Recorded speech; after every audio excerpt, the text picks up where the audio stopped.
నక్సల్స్ సమస్యను శాంతి భద్రతల సమస్యగా కాకుండా ఆదివాసీల పోరాటం అంటూ పర్యావరణాన్ని కాపాడటానికంటూ ఖనిజ సంపదను కాపాడడం కోసం చేస్తున్న పోరాటంగా చిత్రీకరిస్తూ కల్పిత కథనాలు ప్రచారం చేస్తున్నారని ఎంఎంఆర్ఐ అధ్యక్షుడు మురళీ మనోహర్ అన్నారు. యూనివర్సిటీలో అమరవీరుల స్మారక పరిశోధన సంస్థ ఆధ్వర్యంలో నిర్వహించిన నక్సల్స్ నరమేధం మేధోమథనం అంశంపై సదస్సు నిర్వహించారు. ఈ సందర్భంగా వక్తలు మాట్లాడుతూ నేటి వరకు నక్సలైట్లు సృష్టించిన నరమేధం అంతా ఇంత కాదన్నారు. ఆపరేషన్ కగార్ ఓ పక్క శాంతి చర్చలే ఎత్తుగడగా మరో పక్క జరుగుతుండగా సాయుధ నక్సల్స్ కన్నా ప్రమాదకారులైన అర్బన్ నక్సల్స్ మరోపక్క సమాజంలో గందరగోళం సృష్టిస్తున్నారని అన్నారు. ఈ నేపథ్యంలో అందరికీ వాస్తవాలు తెలియాల్సిన అవసరం ఎంతైనా ఉందన్నారు.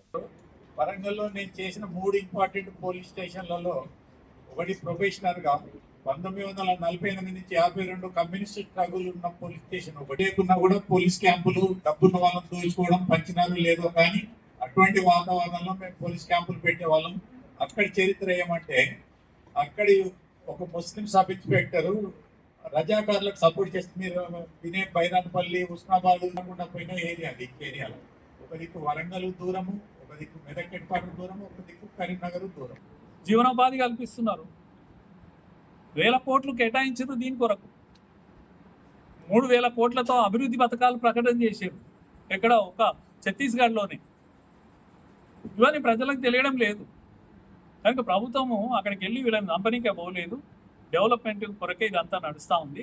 కనుక మీరు ఈ చర్చ ఆపేసి అందరూ ప్రాణాలతో బ్రతుకుండాలి. నక్సలైట్లు ఎవరు చావకూడదు. ఇది మా అందరి కోరిక. వాళ్ళు కూడా మనుషులే. అందరూ శాంతియుతంగా బతకాలి. ఈ చర్చలు అనేటువంటి మిషతోటి నక్సలైట్లు ఇప్పుడు నేను 2 గ్రూపులు ఉన్నాయి దీంట్లో. జంపన్న తర్వాత జస్టిస్ చంద్రకుమార్ వీళ్ళ వాదన ఒకలాగా ఉంది. అరగోపాలు వీళ్ళు మేధావులు అనే వాళ్ళు కొందరు వాదన వేరే ఉంది. వాళ్ళిద్దరు మీడియాలో వచ్చి కొట్లాడుకున్నారు. నేనున్నాను సాక్షిగా దాంట్లో. జంపన్న వీళ్ళంతా ఏమంటున్నా అంటే నక్సలైట్లు శాశ్వతంగా సరెండర్ కావాలి, హాయిగా బ్రతకాలి, వాళ్ళు జనజీవనంతో స్రవంతిలో కలవాలి. ఇది కరెక్ట్ నేను చెప్పేది. జంపన్న చెప్తున్నదే కరెక్ట్. అరగోపాలు వీళ్ళంతా ప్రజలను తప్పుదారి పట్టిస్తున్నారు. చర్చలు జరపాలి, చర్చలు శాంతిన ఇవి ఫైరింగ్ ఆపాలి. ఆ తర్వాత